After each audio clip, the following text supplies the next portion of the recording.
Okay everyone, good morning. Nice to see you all. As usual, no one in the front row at all. That's really good. So I only just made it today because there was lots of trouble on the train, so it was a bit of a rush. So you'll have 4 minutes. Right. So just quickly, who am I? For those of you that don't know, which is almost everybody. I've been working since quickly in the UK before most of you were born. I built a company called UKIE, which was a work-from-home developer, about 6 offices around the world, 350 staff, listed on the public market. So basically I've been through the mill of building a company from 4 people up to 350 and then selling it, which I sold twice. Same company, which was quite a nice trick to pull off. I was chairman of Tiger for a while, one of the founders, and these days what I do is I've got a small publisher called Chill Mouse, which is like a little boutique one-man band. I run a venture investing company, LGF Ventures. I work with Cloud9 on their UK Overwatch team, and then I do various sort of non-exec work in small developers and other companies, and I work with things like Digital Capital, which is a government agency for tech.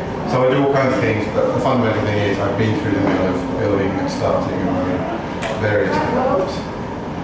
Right, now I'm going to assume that most of you are here because you're vaguely interested in starting your own business, right? It's everybody's dream. I hope it's everybody's dream in this room. That's what you're all here for. So I'm going to start with the good news. And what I'm going to do is basically just talk about the sort of market for setting up a game developer, if you like, and then I'm going to talk more length about how you might go about it, some things you might want to think about. Right, so the first and simplest thing to say is this is probably about as good a time as it's been for 30 odd years to set up a game developer. It's a really good time. There are some things you might not know about the industry. I mean, people talk about it as this enormous industry making billions and billions of dollars. It's actually still quite a small industry. There aren't very many people who are actually running or founding game development studios. There are lots of developers. The number of people who currently run a game development studio is not that many. So you can still get into it. It's still approachable.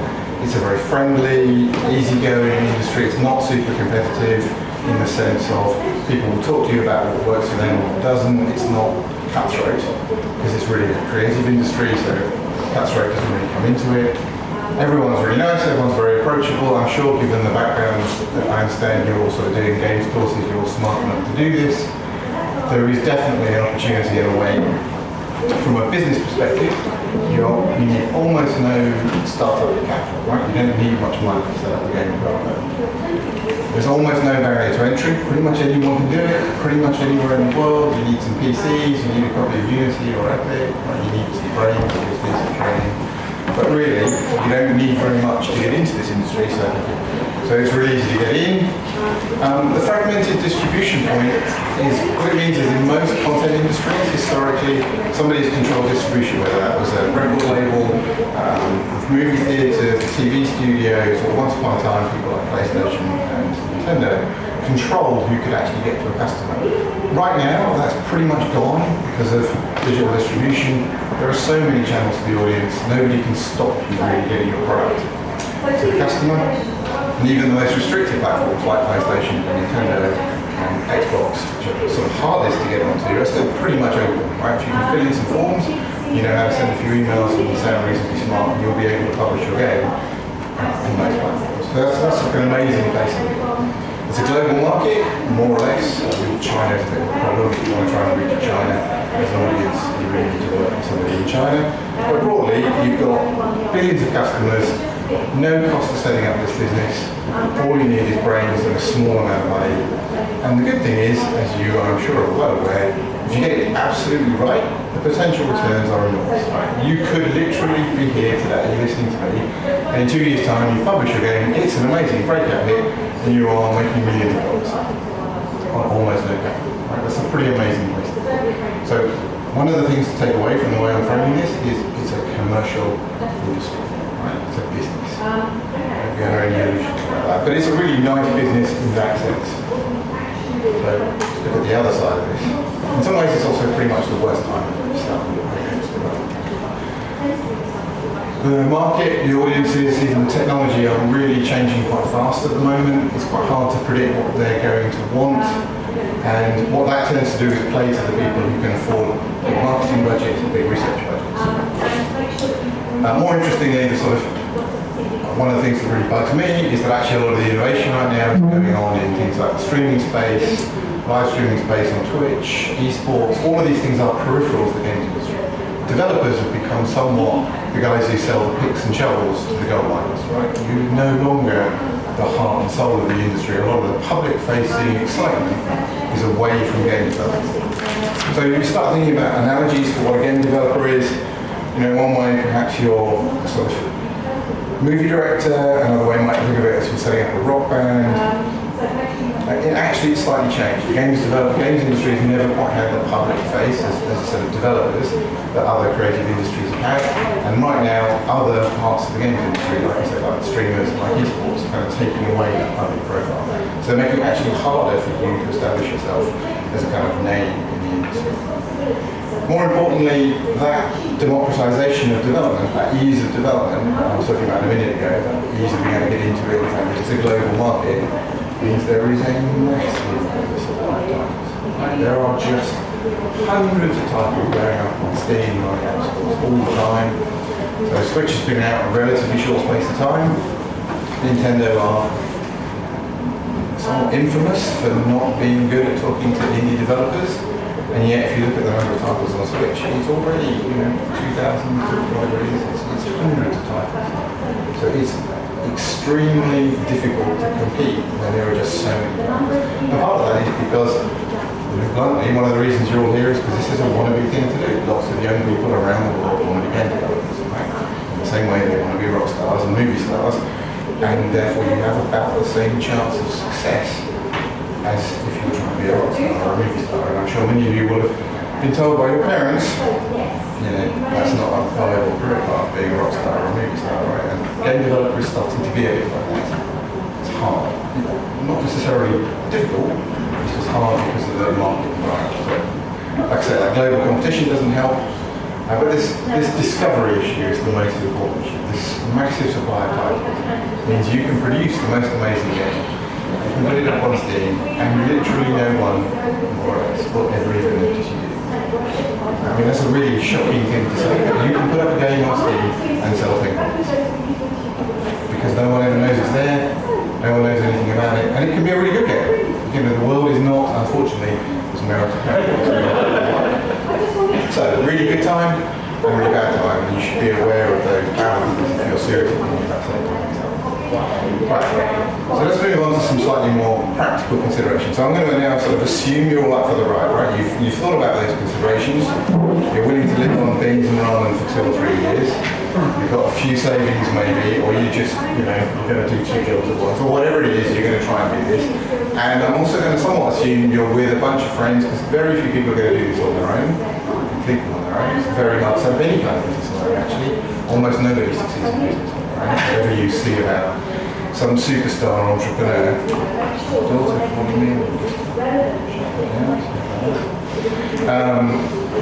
almost all businesses are set up by 2 or more people. So I'm going to assume you're going to do this, and I'm really going to look at the business, some other factors around delivery and art, the audience, and then some other wider business issues. So I'm going to sort of talk about the practicality, a bit of a how-to of how you might do this. Right, so you're going to set up this creative wannabe business. You're going to be like the digital equivalent of rock stars. And I'm going to say the first thing you need to think about are like the exit from the company and your long-term objectives. Really dull, boring business stuff, right? But in reality, you are setting up a business. You're going to have to set up some kind of commercial entity. And if you do that, the first thing you always need to understand is what you're trying to achieve collectively as the owners or the directors. Where are you going, right? So are you trying to build this lifestyle business that's just going to pay you wages forever, or are you going to try and make huge amounts of money in royalties and sit on the beach and just collect the royalties? Are you going to build some enormous entity that EA is going to come and buy off of you? These are all really fundamental questions that absolutely determine what it is you're trying to do. So if you're going to try and set up a game development studio, the first thing you need to do is understand what it is you're trying to achieve, right? What time scale, what those objectives are. It's not obvious. And from those comes out the corporate structure, company structure. So you need to decide how you're going to divide up the company between you. If anybody wants these slides afterwards, I'm happy to just send them to you, right? Just email me. So, one of the things that's happened in the past I've seen is people set up game development studios with a bunch of friends, there's 7 of them, they go, right, well, we all know it, all in together, we're all doing the same amount of work, there's 14% each of the company. That has just created a company that almost can't make a decision. It's almost impossible to get 70 who agree on anything, especially when their life savings are on the line, right? So, simple things like that you need to put in context before you even start thinking about what sort of game you're going to make. There are a bunch of operation issues, also I'll come on to that. The scale is one of the big things in development nowadays. You could be a game developer as 1 or 2 people working out of a bedroom, or you could be going on with 200 people. Right? Those are totally different ambitions. And if you're running those 2 things, they are very different lives, regardless of everything else. Business model, I think if you don't know what business model is, right, so I'm just going to be patronizing, it's basically a spreadsheet that says this is what the business is going to look like over some period of time. And that's a really tedious thing to put together if you want to make games, right? But actually, it's fundamental understanding, it's a model of how your business is going to work. You should definitely be trying to build one of those straight away because it'll start to inform you how much it's going to cost. Can I live on my beans and ramen for long enough to finish this game? How am I going to market it? Where's that money going to come from? All those kind of really simple things. And finance, is a fundamental thing. You are going to need some money to do something, right? Just make sure you've got enough. Like I say, you can make games if you're willing to do 2 jobs and live on next to nothing for very little money these days. But if you're going to start using outsourcers or contractors or other people, obviously you're going to pay wages, and you get into all kinds of issues around where you're going to make money. So these are all kind of really important things to think about first, and I'm sure they're not what most people think about when they start thinking about selling a game. Right, so this is where it gets kind of very gamesy, very specific to games. So there are lots of ways you can build a game developer. So the most fundamental difference is the difference between working for other people to make games and making your own games. And they are actually almost entirely contrasting. So in a work for hire model, you're basically selling time to a publisher or to some other developer or somebody else. Your ability to make money on that is relatively low in that they know how much you cost and they're not going to pay you much more than you cost. They know that. That's their job, to not give you any more money than they need to.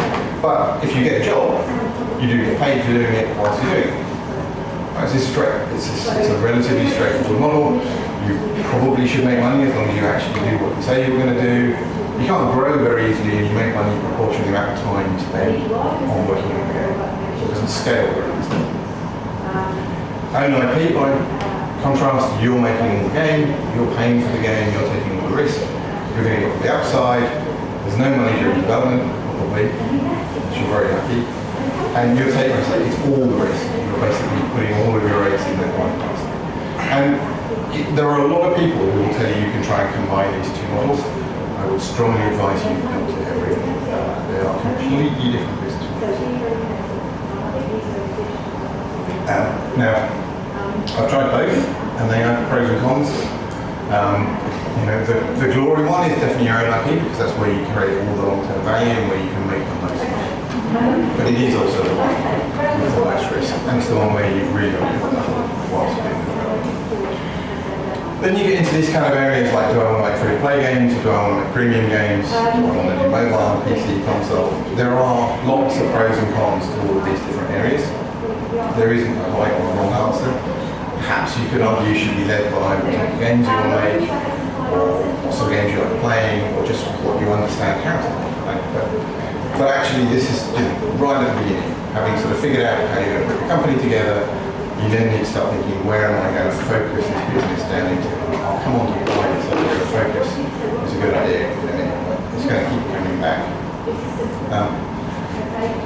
The sort of thing you need to really remember with a lot of current games is if you get into the free-to-play, multiplayer, long-term model, you're going to end up with live ops. That is, you're going to be making the game after you've released it. You're going to continue to release the content, you're going to continue to release patches.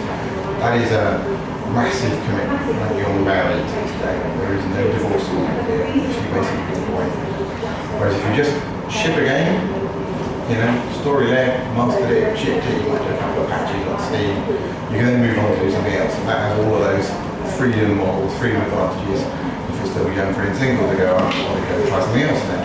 There are definitely fundamental differences that you want to think about up front. The genre is interesting. You can do lots of research, and there are lots of, for example, GDC Vault talks on which genres are popular. And really, again, you're sort of thinking about what do I want to make, because you're going to be doing this for a long time, it's going to take up a lot of your life. But also, what actually is going to make me successful.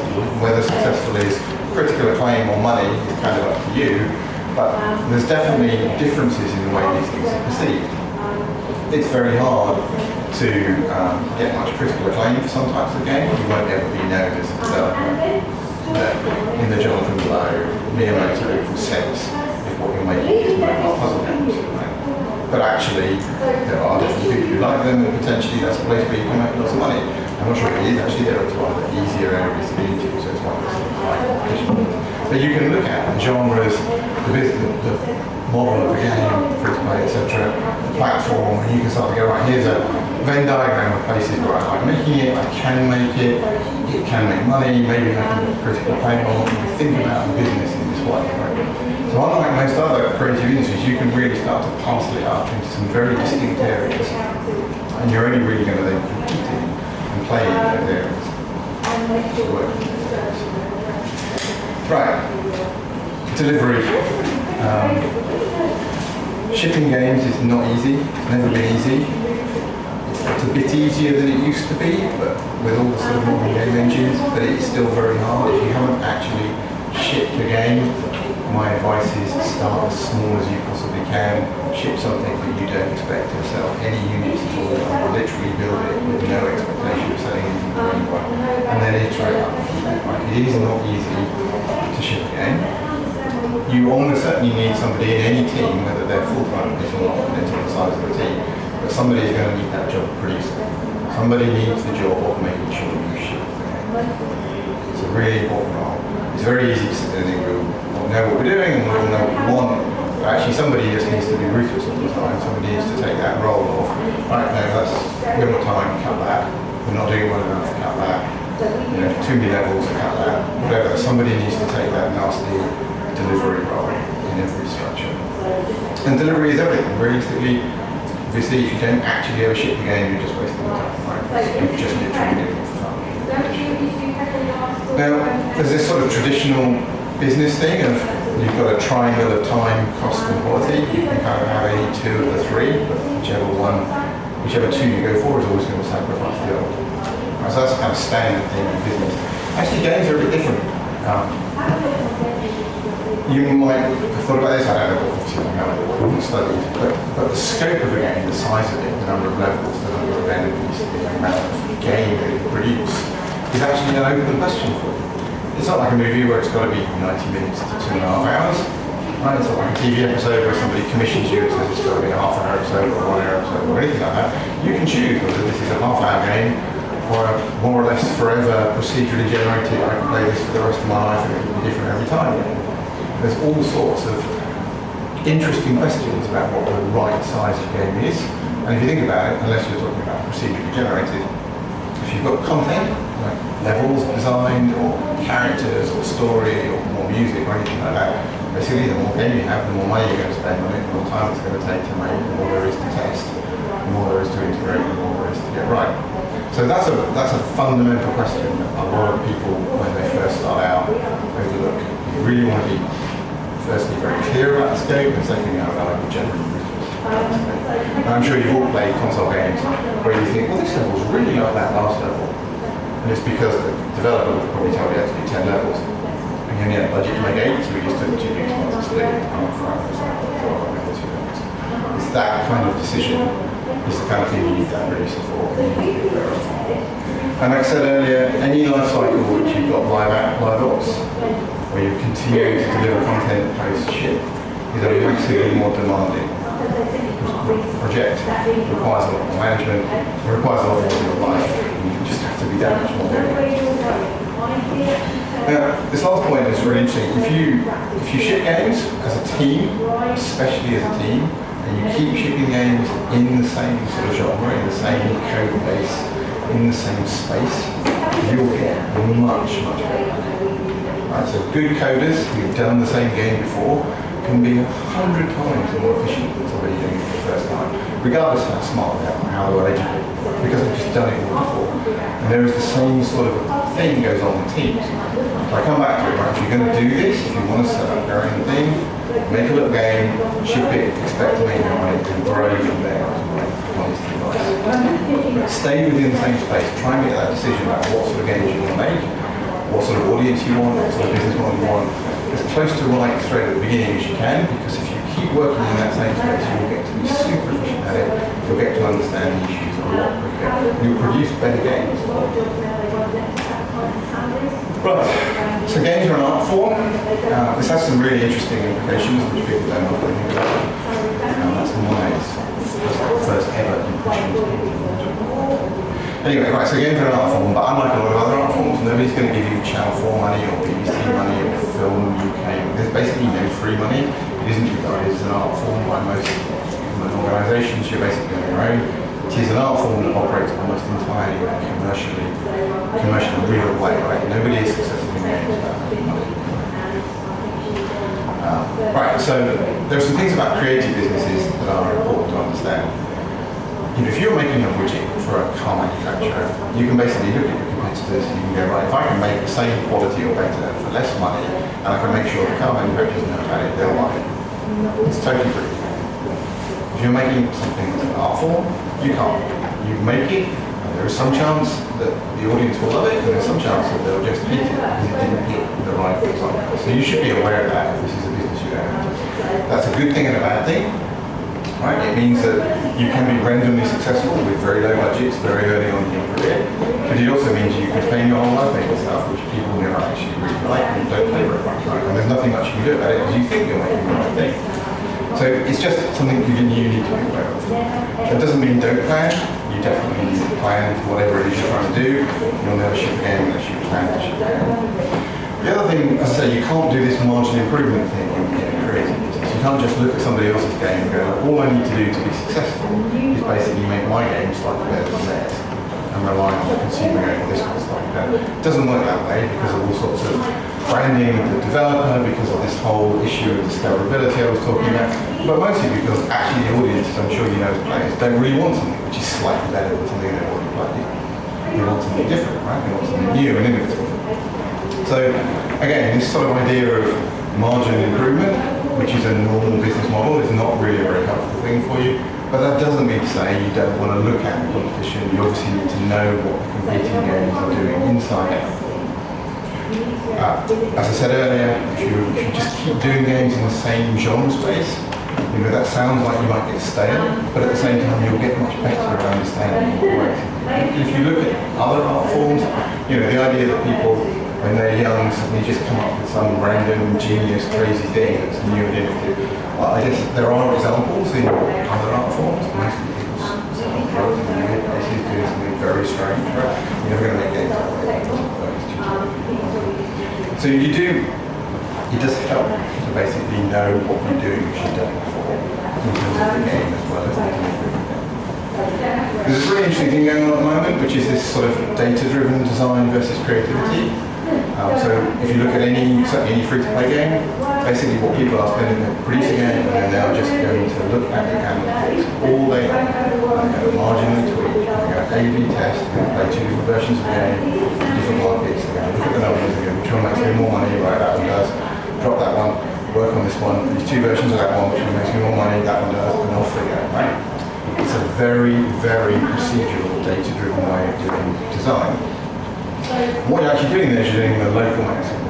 So you can go up your local hill by doing that. You will get better and better at the local hill. If you want to go to the mountain that's kind of 3 valleys away, you're going to have to do something creative and original and go and figure out a new way of doing it. So this is not a choice, right? Realistically, in the current model, you're going to have to do both. You have to be creative, you have to come up with things which are innovative and new, but you will also have to look at the data and go, what works, what didn't work, why did it work, why didn't it work? And even if you don't do free to play, you'd be crazy not to use all the data that you get back from the games that you make to go, well, we don't know how much it's big, is it too long, is it too hard, did everyone get bored at level 3, whatever it is, you need to use the data. Right. Assuming you're successful, you'll have to deal with millions of people who ride around on the tube dressed like Master Chief, right? These are weird people sometimes. But actually dealing with the customers is quite tricky. Don't underestimate support. Don't underestimate all the issues around people who are going to review volume. Don't underestimate, say, live ops again and content delivery. This is a hard audience to satisfy. People who sit there and pay £1.99 for your life's work and then go, why am I being charged £1.99 for this? I only paid for $10. It's just amazing the way some people view this stuff. One thing I want to make you aware of, I think the really important thing to come out of this is, if you actually look at the history of the games industry and go, who has made a sequel, sorry, not a sequel, like a second game, not a sequel, then there are very few developers who have successfully moved from one game to a completely different core game. Like Blizzard have done it, Motor's done it. You try to see about a handful of people who have really gone and made a totally different and equally successful second game. Most people make sequels forever, or get bored, or whatever, sell their company. And there's a good reason for that. All the stuff I've told you about, how difficult it is to make something else, but also because your audience is going to start to know you for what you do. If you're successful, your business, unlike somebody who makes widgets, is kind of symbiotically intertwined with your audience. And that's a really weird place to be for somebody who's owning your own business. Essentially, this is most of your wealth, and this is your life's work, and yet it's dependent on all these strange people who are like Master Chief, hopefully continuing to like you. Just be aware of all those issues. You're going to be in a place where you have to kind of talk to them all the time in a way that works for them. And then very quickly, because I'm running out of time, the last slide, if you do start a business, there are a lot of boring stuff, boring things that you do need to be aware of, all the stuff about IT and security and accounts. There is a lot of this, right? Don't underestimate it. If you have one employee, it's an enormous amount of work. Just one. If you have staff of any kind, they will not be your friends because they work for you, right? So you're not really friends. Your clients aren't going to be your friends. The suppliers aren't going to be. This is a lonely thing to do. Your only real friends are going to be people that you run that business with. Just be aware of that. If you don't mind doing business development and marketing, find somebody who does, because you will need to do it at some point. You can't just sit in an ivory tower making a game. You will never operate a business in that way. As I say, staff, anyone you employ, it's just hard work. And this is a good country. Right? You're in a good place to do that compared to some other places. Right, so I've got 3 minutes, so just a couple of quick things. You'll get lots of advice, so you'll get to find lots of advice. My key message to you is remember survivor bias, right? Everyone giving you advice, including me, is somebody who almost certainly was successful enough to earn the right to give advice. That means the 99% of people who failed aren't giving you advice, and their advice is just as useful. So always put the advice in. You're going to have to learn really fast, so don't ever get too arrogant because it's just a lot to learn. If you want to succeed, it's more important to learn than it is to be cocky and confident. And the other thing is to have lots of luck, because realistically, anyone who's successful in almost any business has had some luck along the way. And if it all goes wrong, it could just as easily be bad luck as anything, so don't. But it's a great thing to do if you can end up making reasonable money, making games, entertaining people. And ultimately, there's always that option to just sit on the beach and watch the royalty checks. Okay, that's the end of my talk. If you want to get hold of me, it's my Twitter handle at the bottom, or it's ian.baverstock@gmail.com. And I've got 2 minutes for questions if you want to ask a question.